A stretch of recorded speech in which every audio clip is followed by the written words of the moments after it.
Mayor Adams. Thank you so much, DA Katz. We served together as borough presidents, and we knew the impact of gun violence then, and now having you as a district attorney and your common sense approach to public safety is a real partnership. And we cannot say enough about the teamwork between the Queens District Attorney's Office and the detectives and the members of the New York City Police Department as we pursue those who are the most dangerous among us. Police Commissioner Sewell has made it clear that this is of paramount importance for not only the men and women of the NYPD and the District Attorney's Office across the city, but for the people in the city of New York. You know, just look at the numbers. You heard me over and over talk about recidivism, those who are part of a system that allows them to continue to perpetuate violence on our city.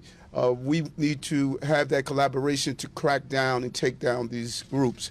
When you do an analysis, District Attorney Katz took down a similar dangerous group of people in Queensbridge housing. You saw immediately after that a substantial decrease in shootings and in homicides. I believe for a period of time you had no homicides in that area. Partnering with the crisis management teams that were involved in that area, we saw how the progress works and keep people safe. 23 people, 8 of them had multiple shootings. That believe our criminal justice system is something that they're not taking seriously. And this is why we must pursue those who are dangerously involved in these crimes. They had a total disregard for the safety of the people who are there. We're going to stop and communicate with the residents on the ground there. They have asked for this. The residents of Queensbridge, the residents of Astoria, 40 housing, all of the housing, they're not calling for defunding police. They're calling for protecting police and allow police to protect the people. Gangs plus guns equal graves. And our goal is to be proactive and not just one gun at a time, but to take down these dangerous individuals who are carrying these guns. These are illegal guns. Even when you color them purple, pink, and lavender, they still discharge death.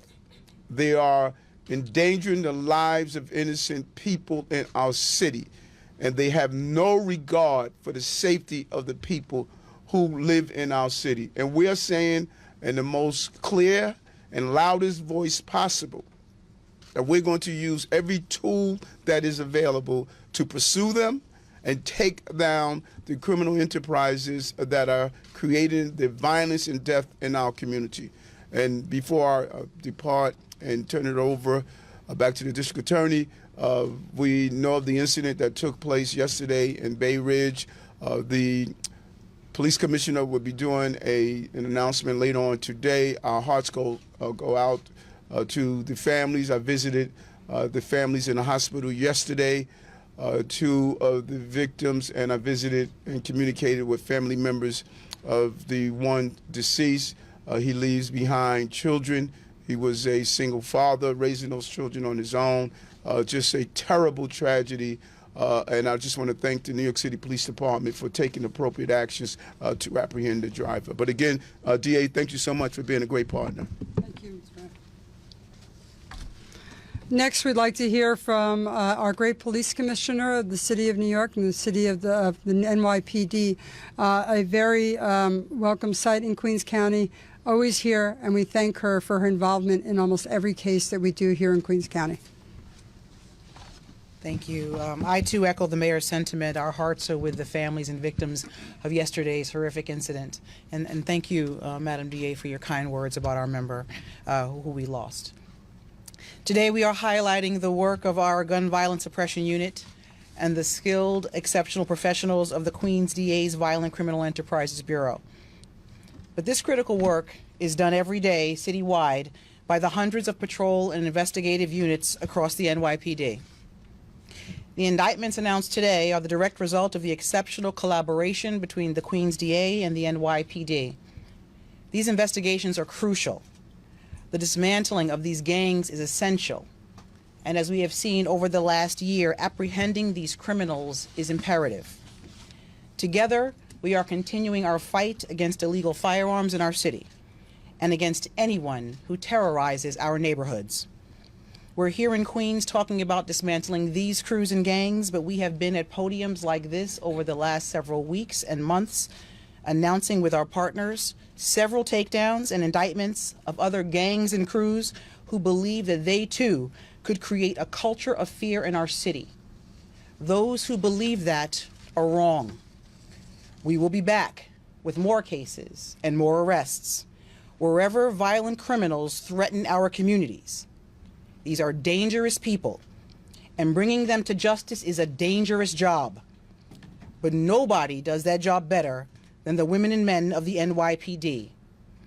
In the face of unprecedented challenges, your officers continue to address unsafe conditions and apprehend offenders in our communities.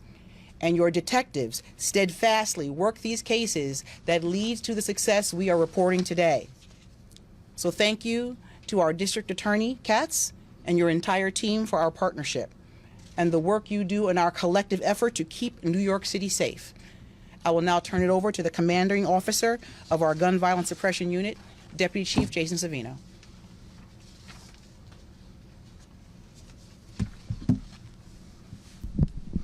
And thank you. And I'll share the DA's sentiment. Happy Valentine's to everybody out there. You know, it's a real special day, not only for Astoria and Woodside, but for everybody. So with that, I have to start with, we all collectively share a vision. What is that? To keep everybody safe. We share a passion, a drive, a desire to keep our neighborhoods secure. And you'll see me reference to saying our, because we're all equal partners. What do we want in our neighborhood? We want to be able to walk freely amongst our peers. That neighborhood feel that just makes everybody feel safe. To live without the fear of gunfire and enjoy a quality of life we all deserve. And today, once again, we have brought this goal even closer. And I'm just so genuinely proud to announce that today, our beautiful Queens is just a bit safer, with some of the most dangerous individuals in all of Queens now in custody. But before I go into the investigation, I just want to extend just extreme gratitude to our case detectives. Detective Greg Perpal and Detective Darren McFadden, whose expertise and dedication towards this mission of reducing gun violence brought us to this day. And I also just have to mention the supervisors of the case, the team leaders, Sergeant Sandy Rodriguez and Captain Ryan Gillis, who, along with all our many partners, which I'll ultimately circle back to, just provided such focused guidance throughout this entire investigation. And just quickly note, we're just so blessed with an entire team at Gun Violence Suppression Division. We love our community. Let me repeat that. We love our community. Our team cares for our community like we would our own family. We take our mission, obligation, and purpose of protecting our members. We take it to heart. We make it personal.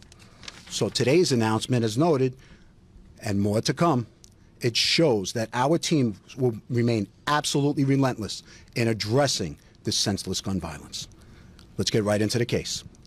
So Actively Moving is an investigation addressing several gangs that have committed violence in the northwestern portion of Queens, namely True Cash Getters, an 8-trade Crip set stationed in Woodside houses, as well as King of Queens, G Squad, and Hip Hop Boys, all opposing Crip sets which frequent Astoria houses. This investigation addressed shooters. As with all of our cases, we're talking next-level precision policing, where our investigation remained laser-focused on trigger pullers, on those that fire bullets without remorse and without fear of consequence. 23 total subjects. Of those 23 subjects, 18 have been arrested for a shooting-related incident or are being charged with a shooting-related incident on at least one occasion. And as the mayor noted earlier, 8 of the 23 have allegedly fired a gun more than once. Simply put, these subjects are the alphas of the gang's most threatening members, that small group of individuals that have no problem shamelessly firing guns and endangering our great public. Every member in the community knows exactly who these individuals are, Why? Because they do everything they can to avoid them, well aware that they can create threatening conditions and potentially place all in danger. And as noted, that includes children. Let's speak once again to the incident that initiated this case. So in March of 2021, the murder of Miss Guidelia Valinas. It demands repeating. 37 years young. She ventured to the store to buy milk for her two children, 11 and 9 years old. Just prior to leaving, Miss Valinas sent a picture to her husband of the food she had just prepared. Now take a moment to think about that. Miss Valinas is our American dream, whose life was suddenly halted due to gang members recklessly firing bullets with total disregard of anybody around them. Absolutely horrific. I know I've said it many times, but it also bears repeating. Fired bullets have no names. Fired bullets have no names, a theme we've so tragically seen too many times. Now, our beautiful members of Queens deserve to be able to enjoy the beautiful parks, walk along Broadway or Steinway Street without any fear of gunfire. These gangs did all they could to intimidate our streets, and we're all here to say quite proudly, no more. Criminality does have consequence, and this is exactly what it looks like. So in all, right now, 16 subjects are now in custody as a result of our investigation. I also want to mention this is one of numerous takedowns our gun violence suppression team has initiated, and we will never let up. We will keep our promise and our obligation with the ultimate goal of eliminating gang and gun violence. A lot of kudos around just to make this happen. First, a special thanks to the community that we so proudly serve. Our community. Traditionally, these cases have a tremendous impact upon depleting violence. If history repeats itself, and we're quite certain it will, you will experience a better quality of life. You will have that neighborhood feel that you deserve, and you will feel safer. We are gracious to be a partner. Thanks to us Queens squads, that 114 squad and that homicide squad, along with the 114 precinct and PSA 9 FIOs, field intelligence officers, our teams have held hands throughout this investigation, and it's certainly enabled great results. Our DA, Ms. Katz, we have stood here before, and we will stand here again. You have always dedicated and committed your entire team's partnership. John Sennett, in particular, is a godsend, along with Joanna Matuza and Andreas Sanchez. Our Chief of Detectives, Jimmy Essick, you created Gun Violence Suppression Division, and your mentoring and support has saved lives. What an awesome accomplishment. Our Police Commissioner, you hold our torch just so proudly, and your genuine passion towards keeping this great city safe is so heartfelt. Thank you for being our leader. And finally, Mr. Mayor, we are absolutely privileged to represent you. Under your guidance, our communities have so much to be thankful for. You have taken policing to the next level. This is why we became cops, to be the gatekeepers of our beautiful city, and you enable our teams to do just that. We are honored to serve you. Thank you. Now, I know that's quite a bit of kudos, but it's also a reminder. If we all work as one cohesive team, and this is especially true during challenging times, if we realize and embrace that we are all pieces to this complex puzzle, and we will need every single one of us, NYPD, our partners, and our community, we will continue to curtail this senseless violence. We tackled this mission collectively, and as a result, once again, our community is safer. Thank you. Thank you. So the message is clear today. The guns will not dictate what happens on our streets. The guns will not be the drivers of what happens on our streets. Look at this team standing up here. You have the mayor of the city of New York, the commissioner of the NYPD, district attorney of Queens County, the men and women of the NYPD, the men and women who serve my office. Pick up a gun, use it in our county, use it in our city. We will find you. We are investigating you, and you will be held accountable for those crimes. We've had enough.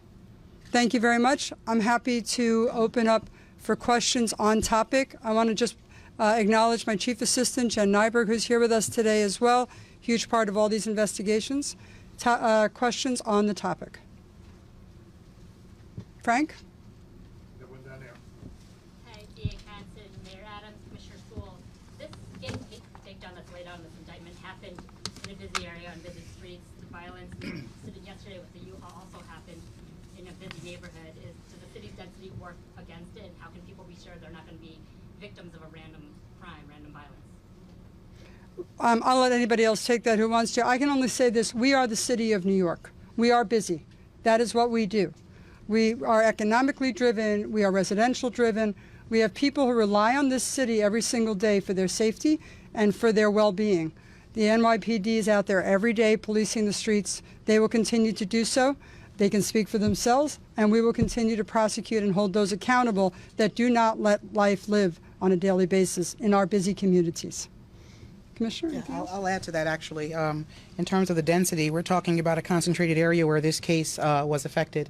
And to your point about yesterday, and I won't go into details about that until later on, we are everywhere. The NYPD, there's no place we will not go to apprehend those that bring harm to our communities.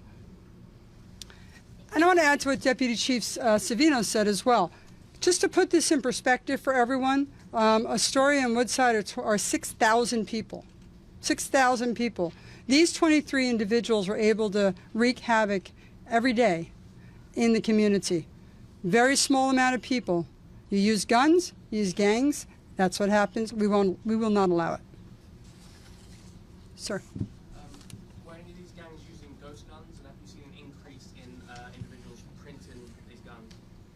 We have seen an increase in ghost guns, but whether these are?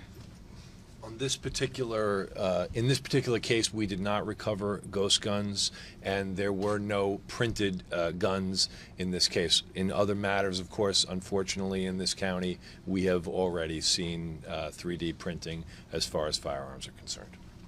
Yeah, and make no mistake, just because they weren't in this takedown, ghost guns are everywhere, and we are trying to get them off the streets as fast as we possibly can, and we're being very successful at it as well.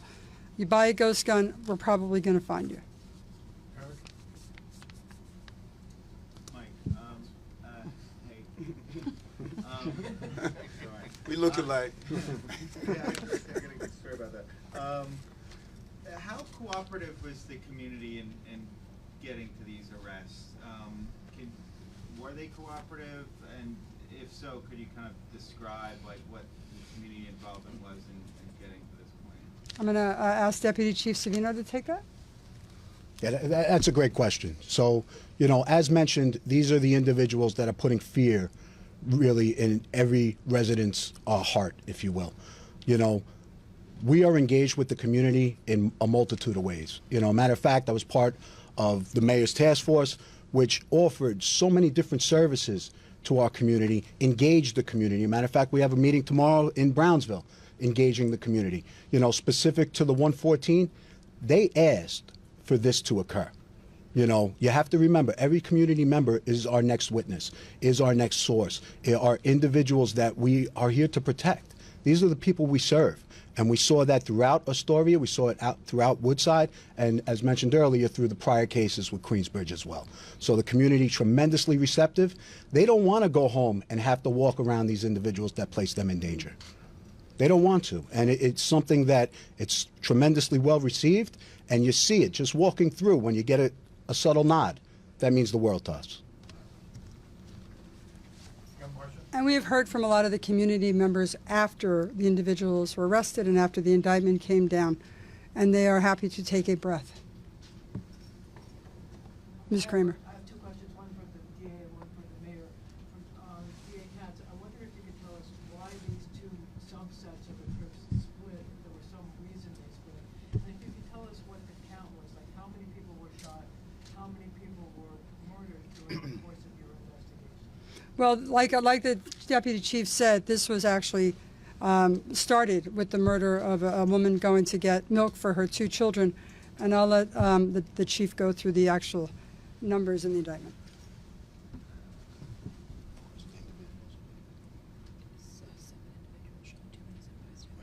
Although there are multiple shooting incidents, but there are only 7 actual victims, 2 of whom were innocent bystanders, and the others were actual targeted rivals. As to why the violence occurred between these 2 sets, essentially it was, while senseless, it is personal between them. Can you tell us your name, sir? My name is Jonathan Sennett. I'm the chief of the Violent Criminal Enterprises Bureau, SENNETT. Mr. Mayor, I wondered if you could answer this question for me. What message would you like to send to the residents of Astoria houses and Woodside houses and other people who live in public housing that deal with the similar gang problem about the significance of this takedown today? Well, there was a part of this investigation that also include what I believe is one of the underlying problems, and that's social media.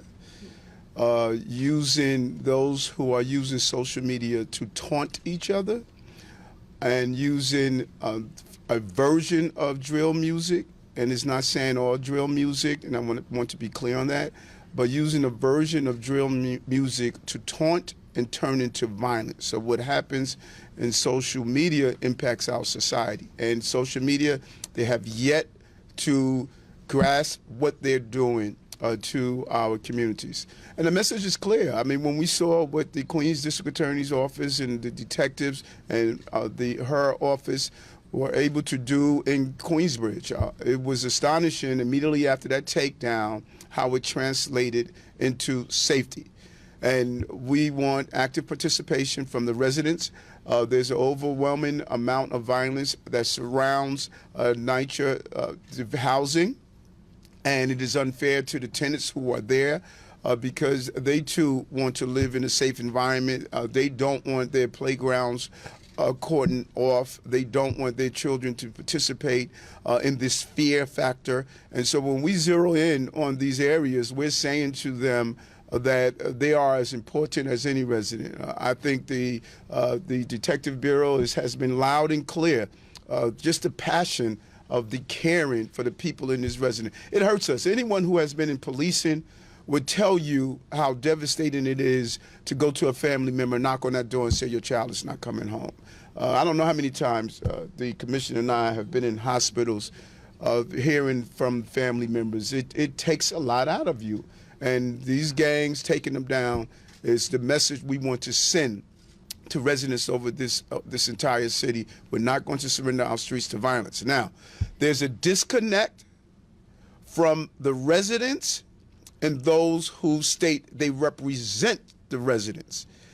I have not been to a community meeting, a civic meeting, a block association, a PTA meeting where the residents stated they don't want their police.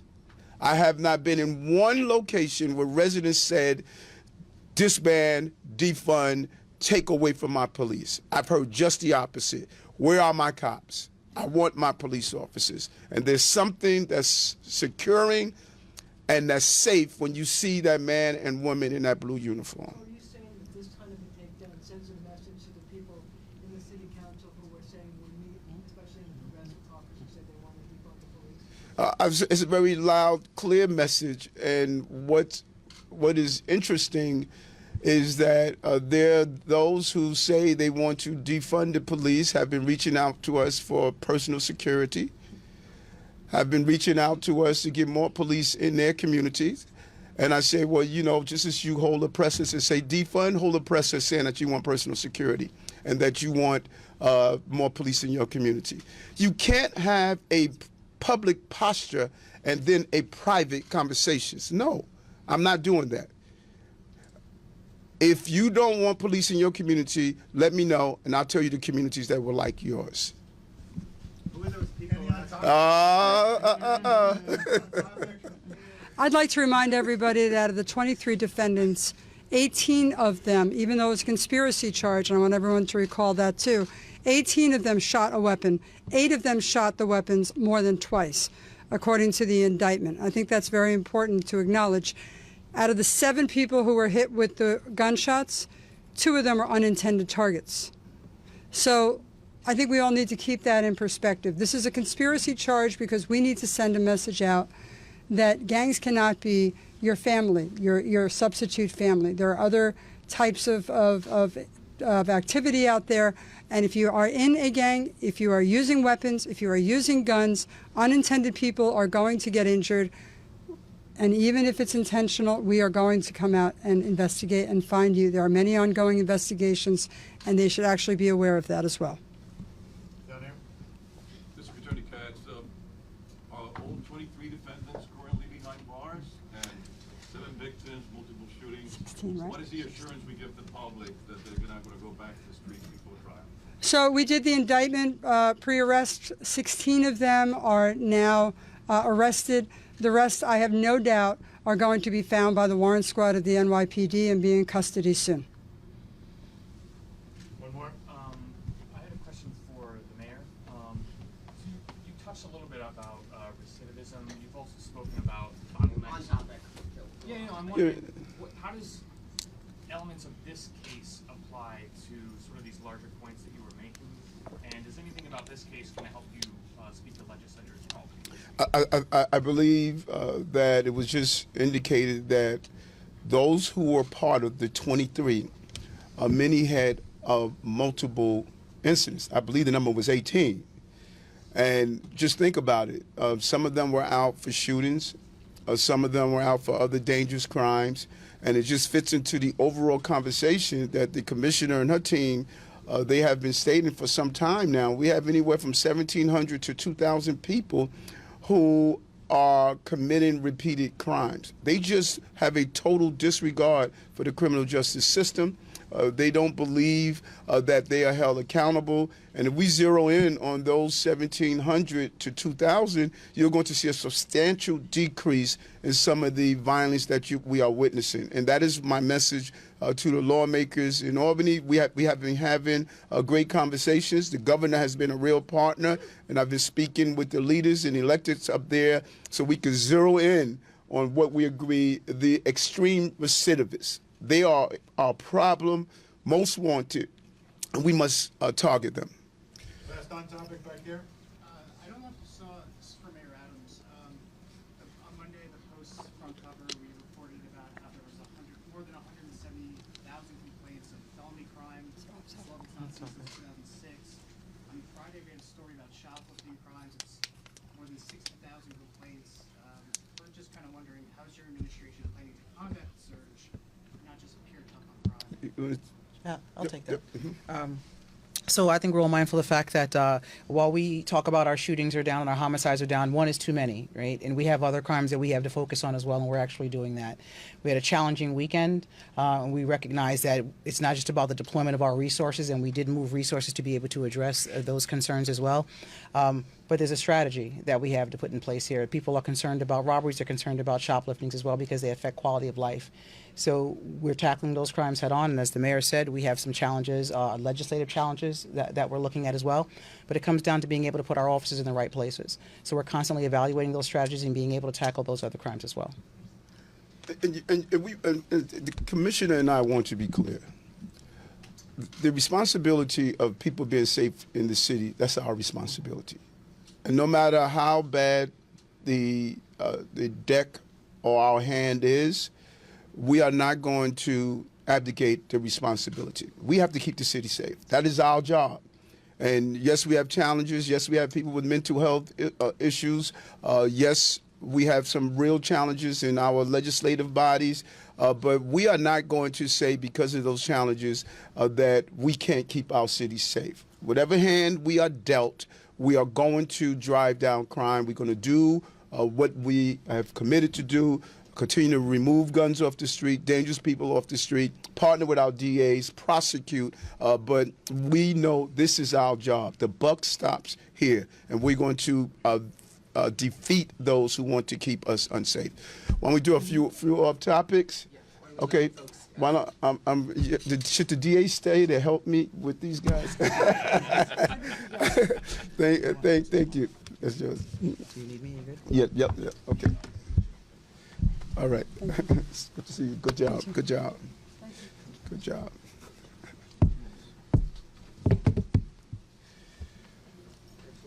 Off-topic questions, Marcia? How are you, Marcia? Good. So,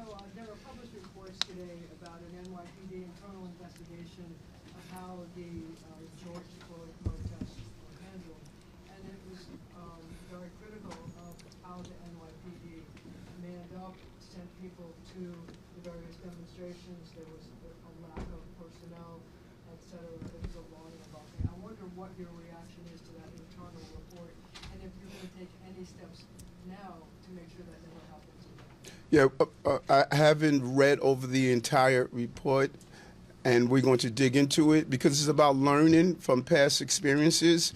I was out there during the George Floyd protest. I walked the streets. I interacted with both sides, those who were protesting and those who were protecting the city. I do know that we were infiltrated by outside agitators who intentionally wanted to disrupt our city, and they attempted to hijack those who wanted to rightfully protest. And so we're going to do an analysis, and we're going to learn.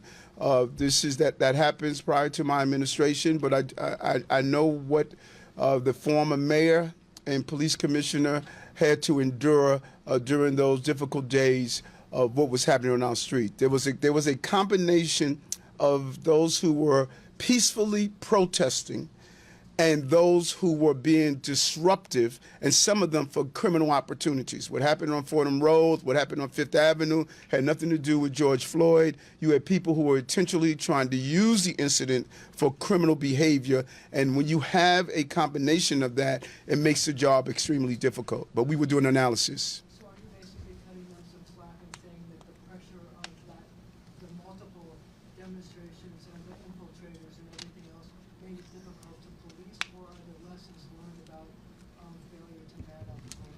No, we have to learn our lessons, and we have to get it right.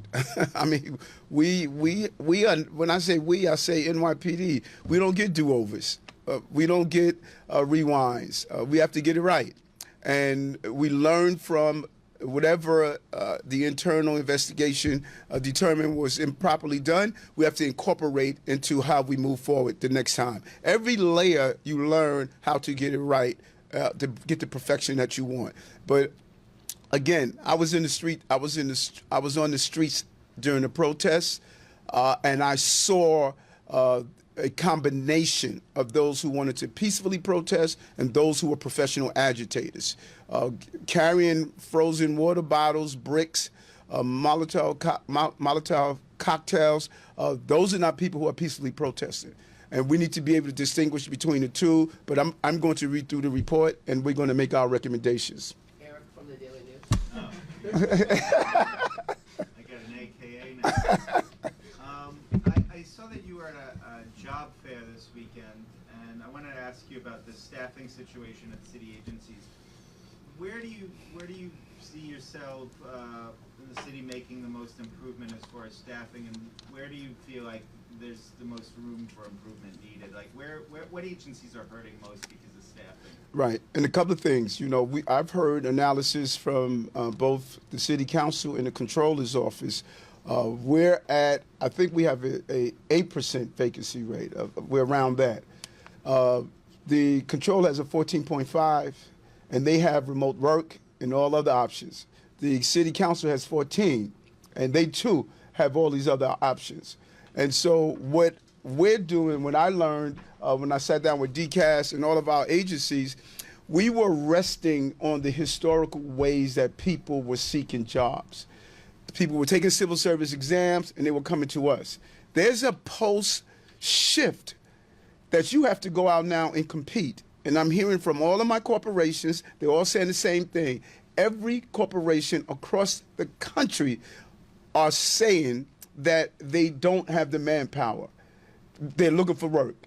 And what we must do is now go out and be competitive. So we had a hiring hall. 800 people showed up. A large number signed up online. We're going to do hiring halls all over the city. We're going to be setting up tables in our colleges and in our high schools. We're going to go and recruit our clergy leaders, our rabbis, our pastors, our imams. We're going to start letting people know the jobs that are available, and we're rolling out some new things of recruitment that the team is going to be rolling out. We have to go out and recruit people to be part of the joy of civil service. HPD is an area that we need to focus on more. It's imperative that we staff up at HPD. We need to staff up and make sure we get more HRA, our outreach workers. And so those are two areas that I'm really zeroing in on because it can impact our housing plan if we don't continue to staff up. But the crisis is not a New York City crisis. We have to be clear on that. I keep hearing everybody report that it's a New York City crisis. It's a national crisis of how do we shift to post-pandemic work environment. Is work from home on the table with that calculus and trying to attract people? Yeah, what we are doing is we are sending out a survey to our agencies. And we're saying to our agencies, come up with creative ways of having flexibility. But when you do it, how do we operate as a team? What do we do for the people who can't work from home? What do I do to my school crossing guard, my nurse, my doctor? What do I do for the police officers? How do we make sure that we don't create a two-tier system where some can work from home and others cannot? So we want as a team to say, how do I look out for my fellow civil servant to say, you have to come in, so how do we compensate you in some way? And that is what we need to do. Christy? Well, I had one earlier. I guess. You surprised that he was going to call you? Yeah, just like 5 questions ago. What's that from? Okay. But anyway, I guess while I have you, I was just wondering, it was more related to smoke shops. This past weekend, a man was killed in a smoke shop. A lot of people I spoke to say it's starting to feel like the 80s again. They're starting to see more crime. I know you said crime is down double digits.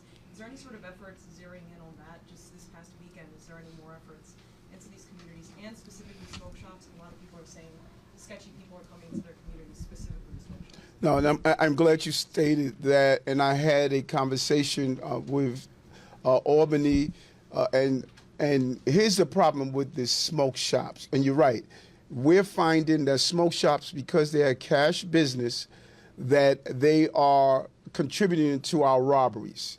And we knew it was only a matter of time before you start to see some of them materialize into shootings.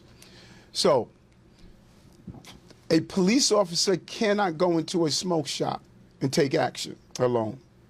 If he's on his beat and someone is selling cannabis illegally, police officer cannot take action. The marshals and DCWP have different actions that they can take. So if you're selling cannabis, you will get a criminal court summons. You know what the fine is? $25. It's like they're laughing at us. It's $25.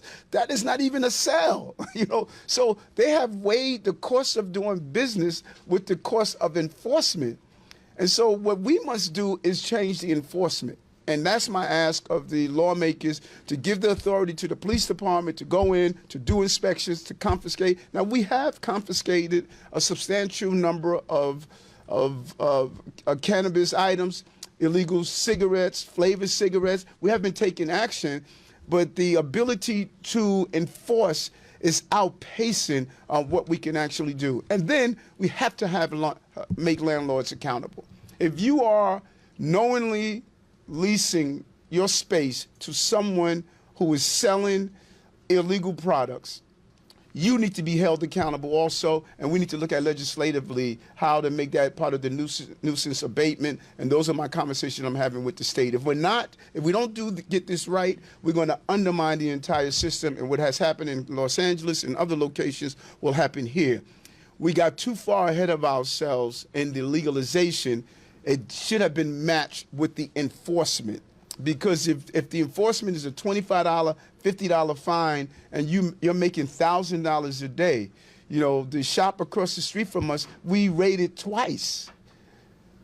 And their attitude was, hey, you know what, you're going to give me a $50 fine, a $25 fine, and I'm making that in the first second? Just doesn't add up. I have conversations with the state. Joe, sorry. The laws don't allow them to do it. Right. Duh, and you know we do say duh in New York. Mr. Mayor, I had a question for you. We wrote about the new Office of Municipal Services assessment that you created. I had two quick questions for you. one, could you talk a little bit about what you want this office to accomplish? And two, what was the thinking behind putting it under Deputy Mayor for Public Safety Phil Banks and having a member of the NYPD oversee the office? Yes, a couple of things. The goal was to inspect our product, and the person who's in charge of it, he has a experience in inspections, going out and inspect the product. Not to be punitive, you know. Think about it. We don't have any quality assurance of our product. How do we know that if you are a constituent going in to get a birth certificate, that people are treating you in a humane way? How do we know that? How do we know that when you walked in and you asked for a birth certificate that people gave you correct information? And so our goal of that unit is to go in, do visual inspections, do inspections on the product that we're delivering to taxpayers, and make recommendations on how we improve it. And the person who's in charge of that unit has years of doing inspection, not only in police to make sure they're doing what they're supposed to be doing, but also in how we're making sure the quality of the product that we're receiving. I want to make sure the product that taxpayers deserve, they're actually getting. And you can't do that if someone is not out there seeing what kind of quality of assurance are we getting. Jeff? Mayor, I believe you mentioned visiting some of the U-Haul truck victims. Some of the Victims of the U-Haul truck Yes. incident. I wonder if, I may have missed it a little early, but can you give any more update on that situation? Still no ties to terrorism, Yeah, the PC is going to be given a full briefing on that. I think she's doing it around 3.